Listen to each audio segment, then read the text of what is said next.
کلام مقدس پرانے عہد نامہ میں سے یسایہ نبی کی کتاب، اس کا باب نمبر 54، اسرائیل کے لیے خداوند کی محبت۔ اے بھانج، تو جو بے اولاد تھی نغمہ سرائی کر، تو جس نے ولادت کا درد برداشت نہیں کیا، خوشی سے گا اور زور سے چلا، کیونکہ خداوند فرماتا ہے کہ بے کس چھوڑی ہوئی کی اولاد شوہر والی کی اولاد سے زیادہ ہے۔ اپنی خیمہ گاہ کو وسیع کر دے، ہاں اپنے مسکنوں کے پردے پھیلا۔ دریغ نہ کر، اپنی ڈوریاں لمبی اور اپنی میخیں مضبوط کر، اس لیے کہ تو دہنی اور بائیں طرف بڑھے گی اور تیری نسل قوموں کی وارث ہوگی اور ویران شہروں کو بسائے گی۔ خوف نہ کر، کیونکہ تو پھر پشیمان نہ ہوگی، تو نہ گھبرا، کیونکہ تو پھر رسوا نہ ہوگی، اور اپنی جوانی کا ننگ بھول جائے گی اور اپنی بیوگی کی آر کو پھر یاد نہ کرے گی، کیونکہ تیرا خالق تیرا شوہر ہے اور اس کا نام رب الافواج ہے، اور تیرا فدیہ دینے والا اسرائیل کا قدوس ہے۔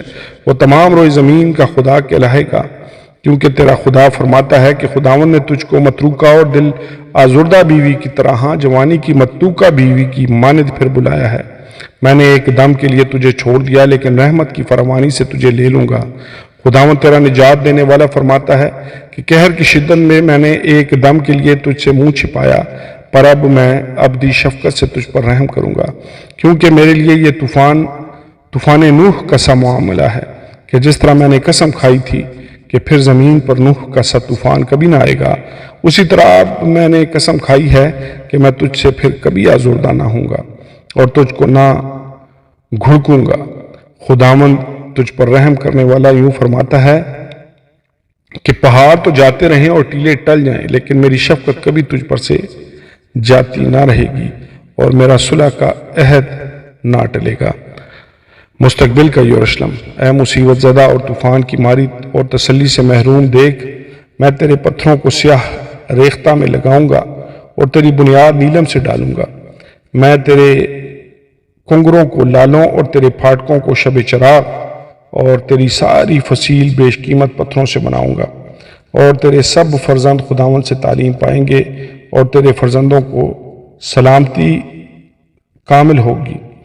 تو راست بازی سے پائیدار ہو جائے گی، تو ظلم سے دور رہے گی، کیونکہ تو بے خوف ہوگی اور دہشت سے دور رہے گی، کیونکہ وہ تیرے قریب نہ آئے گی۔ ممکن ہے کہ وہ کبھی اکٹھے ہوں، پر میرے حکم سے نہیں۔ جو تیرے خلاف جمع ہوں گے وہ تیرے ہی سبب سے گریں گے۔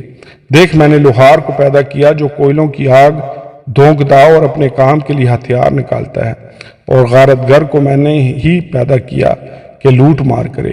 کوئی ہتھیار جو تیرے خلاف بنایا جائے گا کام نہ آئے گا، اور جو زبان عدالت میں تجھ پر چلے گی تجھے مجرم نہ ٹھہرائے گی۔ خداوند فرماتا ہے، یہ میرے بندوں کی میراث ہے اور ان کی راست بازی مجھ سے ہے۔ آمین اور آمین۔